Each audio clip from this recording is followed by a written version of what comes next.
दोस्तों, क्या आपने सुना है कभी किसी ऐसे किले के बारे में जहां आज के युग में भी लोग जिनों को अपनी मुराद पूरा करने के लिए चिट्ठियां लिखा करते हैं। जी हाँ फ्रेंड्स, हम बात कर रहे हैं कोटला फिरोजशाह की, जहाँ आज भी हर थर्सडे को हजारों लोग अपनी मुराद पूरी करने के लिए आते हैं। और कहा जाता है ये ऐतिहासिक जगह ही नहीं बल्कि यहाँ पर जिन्नातों का भी वास है। जिन्नातों का भी वास है। Let's check it out.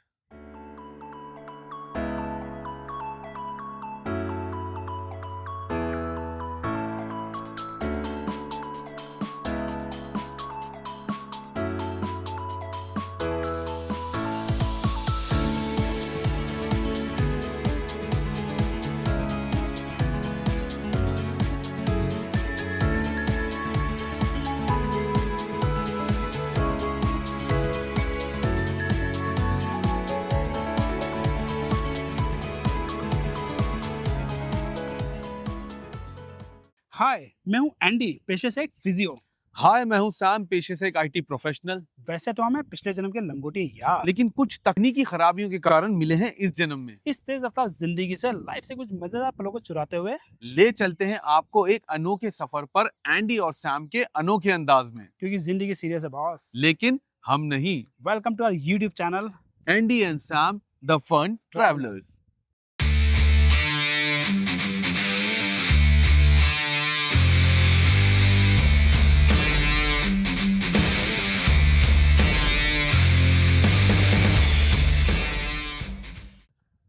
तो दोस्तों, एंट्री अब हमने ले ली है और आप देख सकते हैं कि कितनी साफ सफाई का यहाँ पर ध्यान रखा गया है। मैं थैंक यू बोलना चाहता हूँ भारत सरकार को जिन्होंने ये काम किया। और साथ ही आप देख सकते हैं कि हजारों साल पुराने ये पत्थर कैसे आज भी अपनी जगह पर अटल और अजर और अमर खड़े हुए हैं, जैसे खड़ा रहता था द ग्रेट खली WWF के रिंग के अंदर। जी हाँ सैम, तुमने बिल्कुल ठीक कहा। अंदर एंट्री लेते ही काफ़ी यहाँ पर शांतिपूर्ण वातावरण का यहाँ पर अनुभव देखने को मिलता है। चारों ओर शांति ही शांति है और यहाँ पर कुछ चिड़ियाँ तथा कुछ कौवे भी आपको काँव काँव करते सुनाई दे सकते हैं। बिल्कुल एंडी, में यही मेरा नेक्स्ट डायलॉग एक्चुअली यही था कि आप सुन सकते हैं इन पक्षियों की आवाज़ को यहाँ, यानी कि कितनी शांति है यहाँ पर कि पक्षियों के चहचहाने की आवाज़ आपको बिल्कुल संगीत, मधुर संगीत की तरह सुनाई देती है। और ये जगह एक ऐसा मोनूमेंट है जिसे आप कह सकते हैं कि यहाँ पर ज़्यादा लोग जमावड़ा तो देखने को नहीं मिलता एक्सेप्ट थर्सडे, लेकिन यहाँ का सुकून, यहाँ की हरियाली आपको एक अलग ही लेवल पर ले जाती है।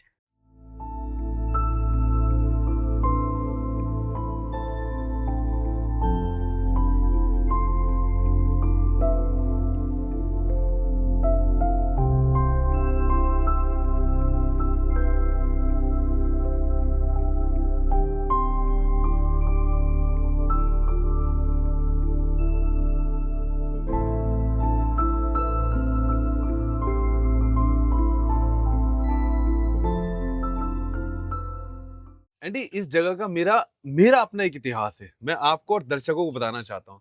तो दोस्तों, मैं बचपन में अपनी नानी के साथ यहाँ पर आया करता था, स्पेशली हर जुमेरात को, यानी कि थर्सडे को। हालांकि मैं आता यहाँ पर बिरयानी का मजा लेने, क्योंकि यहाँ बिरयानी बांटा जाया करती थी और आज भी शायद यहाँ पर बिरयानी का वही चलन है।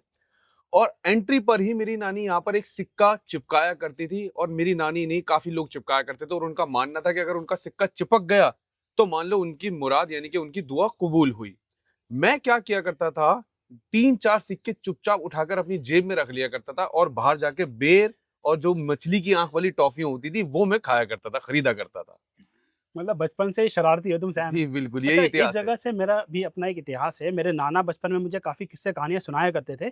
तो उन्होंने मुझे एक किस्सा सुनाया था कि उनके दादा के चाचा के चचेरे भाई ने चांदनी रात में यहाँ पर अपना एक लोहे का सिक्का चिपकाया था, जो थोड़ी देर में सोने में बदल गया था। अब समझ आया बॉस मेरे को, ये तेरे ब्रांडेड और ये नए नए फ्लैट और ये जितना अमीर होता जा रहा है ना, वही तो अपने नाना के चाचा के जो सोने के टुकड़े हैं ना, उनको तोड़ तोड़ के सिक्के को, उससे ये अमीर पे अमीर बनता जा रहा है।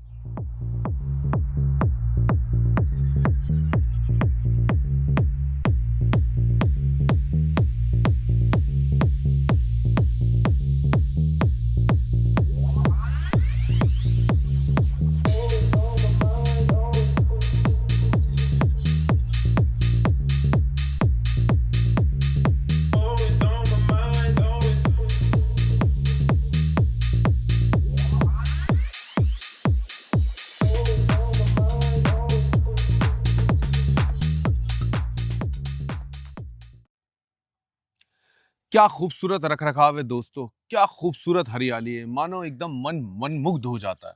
और दोस्तों आप हमारे ऊपर जो ये पेड़ देख रहे हैं इसे कतारों का पेड़ कहा जाता है। जब मैंने कहा कतारें तो मुझे मालूम है लड़कियों के मुंह में पानी आ गया होगा क्योंकि वो कतारों को बाखूबी जानती हैं। और मैं आपको एक बात बताना चाहता हूँ दोस्तों, बचपन में हम यहाँ पर जैसा मैंने बताया था हर थर्सडे यानी जुमेरात को आया करते थे और खूब सारे कतारें तोड़ के खाया करते थे। इनफैक्ट इसकी जो पत्तियां होती हैं वो भी बहुत ही टेस्टी होती हैं। मुझे पता है सैम, बचपन में यहाँ से 2-2 3-3 किलो कतारें तोड़कर थैली में भर भर कर ले जाया करता था ये। हाँ, और दोस्तों मैं ये भी बताना चाहता हूँ कि बाद में खूब नमक और मिर्ची लगा लगा के हम दोनों साथ में खाया करते थे।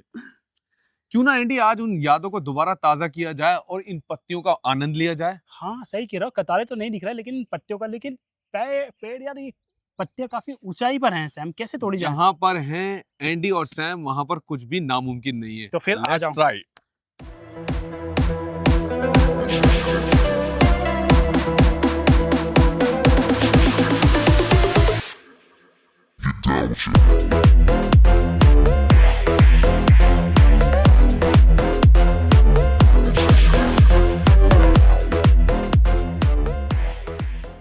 आह, देखें क्या इसके तो अंदर दोस्तों आज। अब इसे खा के भी देखते हैं जहां इतनी मेहनत हमने की है।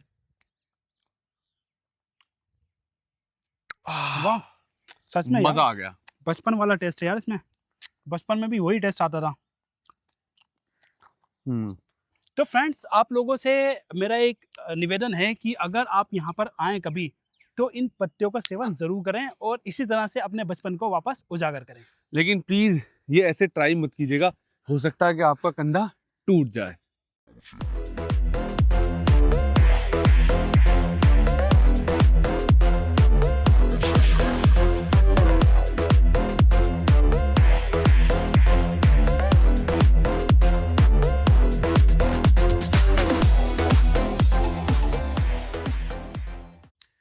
एंडी वैसे तो मैं यहाँ पर यार बचपन से आ रहा हूँ और मैंने यहाँ के बारे में काफी किस्से कहानियां भी सुने हैं, लेकिन आज अचानक इस खूबसूरती और रखरखाव को देख के मेरे मन के महासागर के जिज्ञासु मगरमच्छ ने एक छलांग मारी और मुझसे पूछा कि आखिर सैम ये किसने कब और क्यों बनवाया था।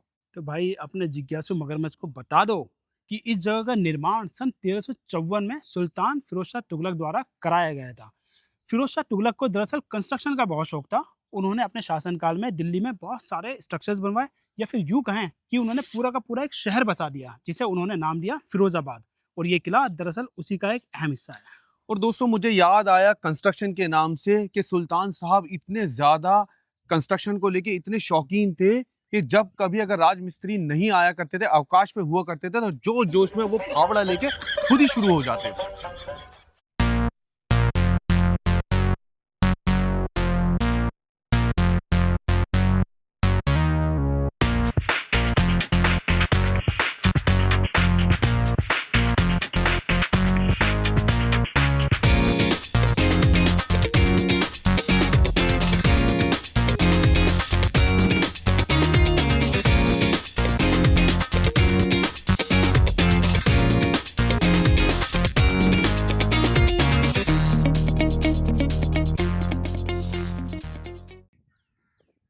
दोस्तों आप देख सकते हैं ये पेड़ कितना विशाल और कितना घना है।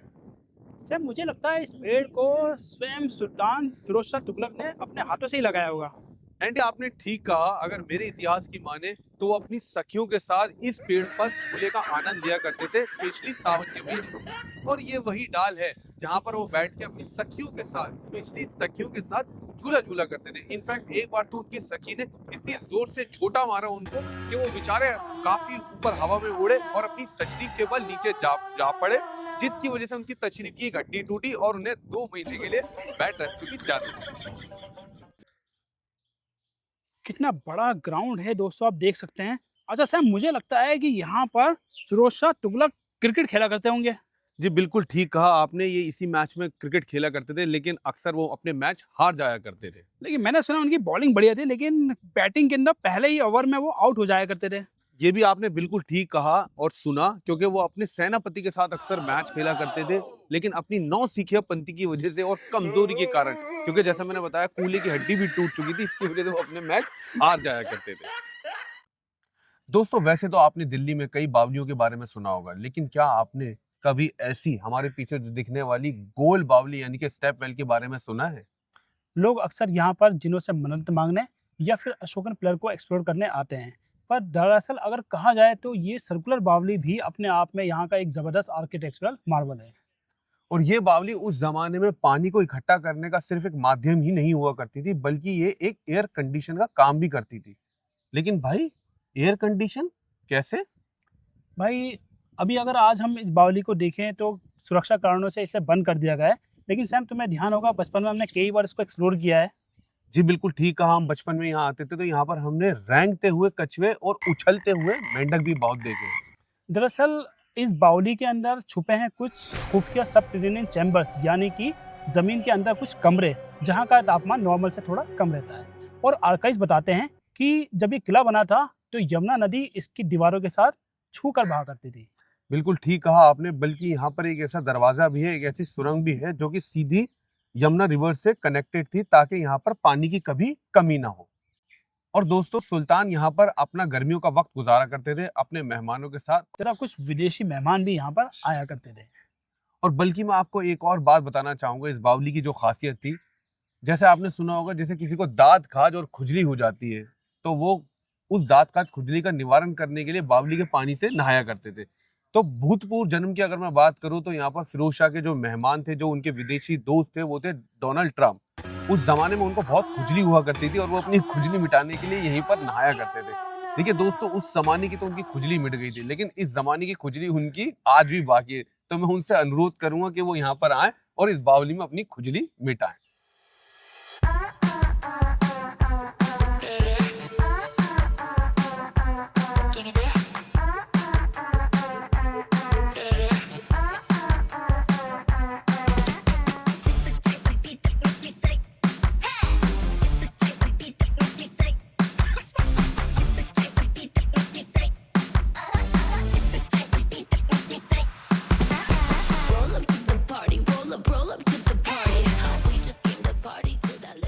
दोस्तों, आज हम वक्त के एक ऐसे मोड़ पे खड़े हैं जहां पर इंसान ही नहीं बल्कि पत्थर भी चीख चीख के अपने इतिहास की गाथाओं का बखान किया करते हैं। आप हमारे पीछे जो ठीक पिलर देख रहे हैं, वो सिर्फ एक पिलर ही नहीं बल्कि महान राजा अशोक सम्राट का वो पैगाम है जो सदियों से लेकर आज भी चला आ रहा है।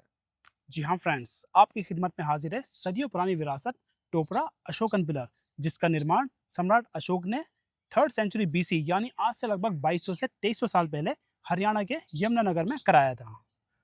एंडी, लेकिन मैंने सुना है जो अशोक का सम्राट थे वो बहुत ही ज्यादा क्रूर व्यक्ति हुआ करते थे। देखिए सैम, अगर इतिहास उठाकर देखें, जितने भी राजा महाराजा हुआ करते थे वो युद्ध और ऐसी चीज़ों के दम पर ही अपने साम्राज्य को आगे बढ़ाया करते थे। लेकिन अगर सम्राट अशोक की बात की जाए तो कलिंगा के युद्ध के दौरान उन्होंने इतनी सारी लाशें देखी कि उनके दिल को काफ़ी आघात पहुंचा, और वहीं से उन्होंने संन्यास लिया, मोहमाया छोड़ी और बौद्ध धर्म को अपनाकर समाज कल्याण एवं जन कल्याण की राह में चल पड़े, तथा उन्होंने लोगों को अच्छी जीवन शैली अपनाने की प्रेरणा भी दी। एंडी, मेरी नानी कहा करती थी कि इस स्तंभ के ऊपर पता नहीं कौन सी भाषा में लेकिन कुछ तो पैगाम लिखे गए हैं, लेकिन वो क्या, उन्होंने कभी ये नहीं बताया। बिल्कुल सही कहा सैम।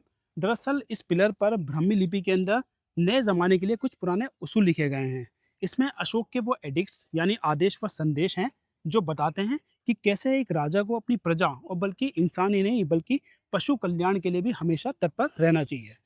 इन एडिक्ट्स में ये उल्लेख मिलता है कि उन्होंने अपने राजपाट में कैसे जगह जगह फलदार व छायादार वृक्ष लगाए, और साथ ही जगह जगह पर उन्होंने मुसाफिरों के लिए पानी की व्यवस्था की, और यहाँ तक कि उन्होंने जानवरों के लिए अस्पताल भी बनवाए।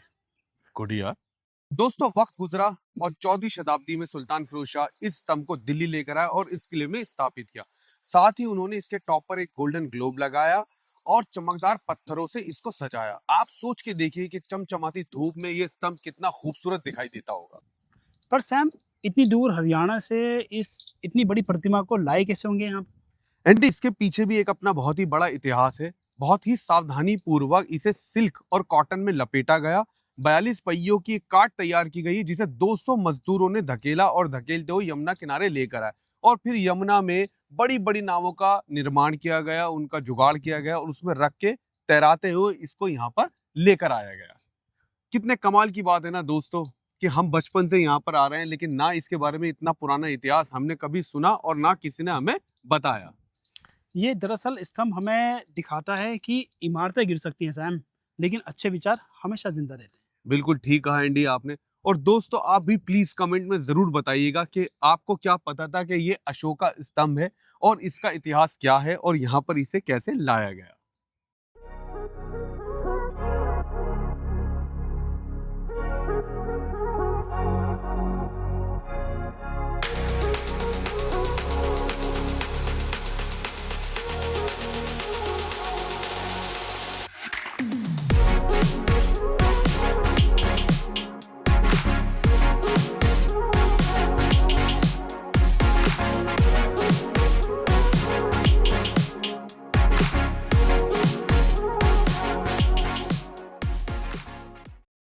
दोस्तों कोटला फिरोशा पत्थरों और इतिहास का ढेर ही नहीं, बल्कि इसकी असली कहानी शुरू होती है उन अंधेरी गलियों और अंधेरी बातों से, जहां लोगों का मानना है कि इस जगह पे जिनों का बसेरा है आज के इस युग में भी। ये जगह मशहूर है अपनी एक अनोखी परंपरा के लिए। यहाँ पर लोगों का आज भी मान्यता है कि यहाँ पर हजारों साल पुराने जिन रहते हैं और हर थर्सडे को यहाँ का नज़ारा ही बदल जाता है। लोग अपनी परेशानियों को, अपने दुख दर्द और अपनी विशेष को चिट्ठियों में लिखा करते हैं और वो चिट्ठियां यहाँ छोड़ जाया करते हैं। उनका मानना यह है कि वो जिन आएंगे इन चिट्ठियों को पढ़ेंगे और उनकी हेल्प करेंगे। ये एक ऐसी जगह है जहाँ पर पुराना आर्किटेक्चर के साथ साथ लोगों की आस्था का भी एक अलग ही दृश्य देखने को मिलता है। और ऐसा नहीं है कि यहाँ पर सिर्फ मुस्लिम वर्ग के लोग आते हैं, बल्कि देखा ये जाता है यहाँ सभी धर्मों के लोग आते हैं और उन सभी धर्मों के लोगों का मानना है कि यहाँ जिनों का बसेरा है। और जहाँ अभी हम खड़े हुए हैं, हमारे आप पीछे देख सकते हैं, इस जगह को जिनों की मस्जिद कहा जाता है।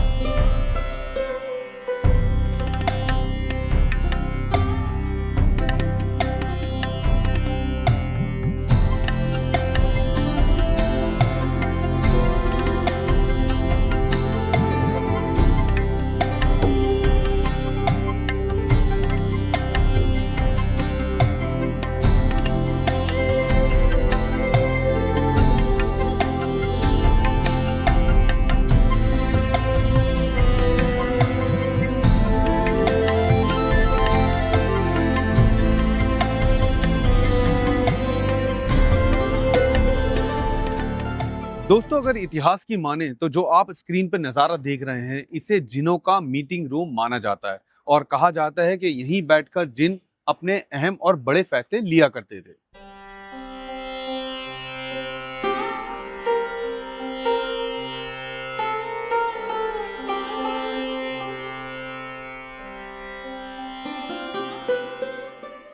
दोस्तों अभी हम खड़े हैं कोटला फिरोशा की जामा मस्जिद में, और अगर इस मस्जिद की बात की जाए तो ये इतिहास की सबसे पौराणिक और जीवित मस्जिदों में से एक है, जहां मुस्लिम समाज के लोग आज भी अपनी नमाज अदा किया करते हैं। ये मस्जिद आज देखा जाए तो इसका पैर हवा आज एक जर्जर अवस्था में दिखाई देगा आपको, लेकिन जहाँ कभी रॉयल फैमिली की लेडीज नमाज अदा किया करती थी। और सैम तुम्हें पता है ये मस्जिद एक ऐतिहासिक हादसे की भी गवाह है। भाई अपने आपने जिक्र छेड़ा तो मुझे मालूम है, बिना बताए आप छोड़ेंगे नहीं, बता ही दीजिए दर्शकों को वो क्या है। दरअसल 15वें मुगल बादशाह आलमगीर द्वितीय का मर्डर ठीक इसी जगह पर हुआ था जहाँ तुम खड़े हो। वो कैसे? हुआ ये था कि आलमगीर द्वितीय एक कमजोर शासक हुआ करते थे और उनके ज्यादातर युद्ध नीति और राजनीतिक फैसले उनके वजीर इमारुल मुल्क लिया करते थे। एक दिन राजा के गलत फैसले की वजह से इमारुल मुल्क उनसे चिढ़ गए, तो बस उन्होंने उन्हें ऊपर पहुंचाने का फैसला कर लिया। एक दिन इमारुल मुल्क ने एक पैगाम भेजा कि सूफी सेंट राजा से मिलना चाहते हैं। तो बस आलमगीर ने एक्साइटमेंट के अंदर इस जगह पर उनसे मिलने का चूज किया, और जहाँ पर पहले से इमारुल मुल्क के जो वफादार सैनिक थे वो खड़े थे, उन्होंने आलमगीर द्वितीय को चक्कू घोप घोप कर परलों की हवा खिला दी। और कहा जाता है कि उस दौर में यहाँ से यमुना नदी गुजरा करती थी, उन्होंने उन्हें मारने के बाद नीचे यमुना में फेंक दिया। तो दोस्तों ये वही जगह है जहां पर इतिहास काल में यमुना नदी अपने उफान पर हुआ करती थी, और आज आप देख सकते हैं कि कितना डेवलपमेंट यहाँ पर हुआ है, कितना खूबसूरत ये पार्क है, क्या बेहतरीन रख रखाव है, और बिल्कुल क्लियर रोड्स, ये ब्रिज भी देख सकते हैं आप। और सैम यहाँ पर आप देख सकते हैं इंदिरा गांधी इंडोर स्टेडियम, और ये वही स्टेडियम है जहां 2010 में भारत सरकार ने कॉमनवेल्थ गेम्स का आयोजन किया था, तथा हमारे पास काफ़ी पुरस्कार भी आए थे, जिसमें गीता फोगाट ने गोल्ड मेडल भी जीता था।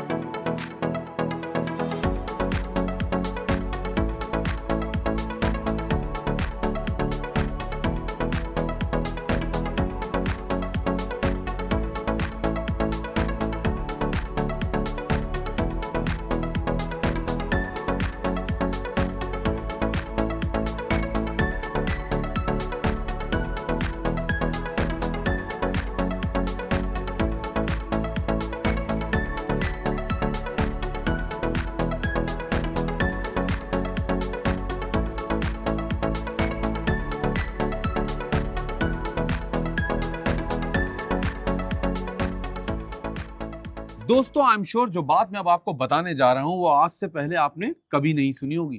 क्या आपको पता है कि कोटला फिरोजशाह में कुछ खुफिया सुरंगों का निर्माण किया गया था और उनका निर्माण इसलिए कराया गया था ताकि युद्ध के समय अटैक से बचा जा सके, और वो सारी की सारी सुरंगें डायरेक्टली यमुना रिवर से कनेक्टेड थी। बिल्कुल सही कहा सैम, और ये बात इतिहास के दस्तावेजों में भी दर्ज है। ज़्यादातर सुरंगें आज वो धंस गई हैं या फिर उनके रास्ते बंद हो गए हैं।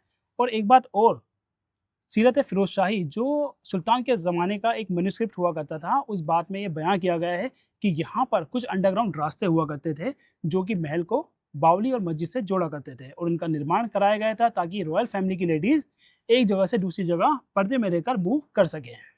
क्योंकि पर्दे में रहने दो, पर्दा ना उठाओ, पर्दा जो उठ गया तो भेद खुल जाएगा। तो फ्रेंड्स, दिल्ली की फास्ट फॉरवर्ड ज़िंदगी के बीच कोटला फिरोजशाह मानो एक ऐसी जगह है जहाँ वक्त थम सा जाता हो। चाहे नानी के द्वारा सुनाई गई जिनों की वो रहस्यमयी कहानियां हो या फिर 2000 साल पुराना अशोका स्तंभ का रहस्य, यहाँ की हर एक जगह अपने आप में सुकून भरी दास्तान बयान करती है। यहाँ आने का टाइमिंग सुबह सनराइज से लेकर शाम को सनसेट तक है, और टिकट की अगर बात करें तो एडल्ट के लिए 25 रुपये, और छोटे बच्चे यानी 15 साल से छोटे बच्चों का टिकट एब्सोल्युटली फ्री है। दोस्तों इस वीडियो में आपको सबसे अच्छा सीन कौन सा लगा प्लीज कमेंट में जरूर बताइएगा, और आप हमारी इसी तरह अंत कही कहानियों को जानने के लिए अगली वीडियो में हमें कहाँ देखना चाहते हैं वो भी प्लीज जरूर बताइएगा।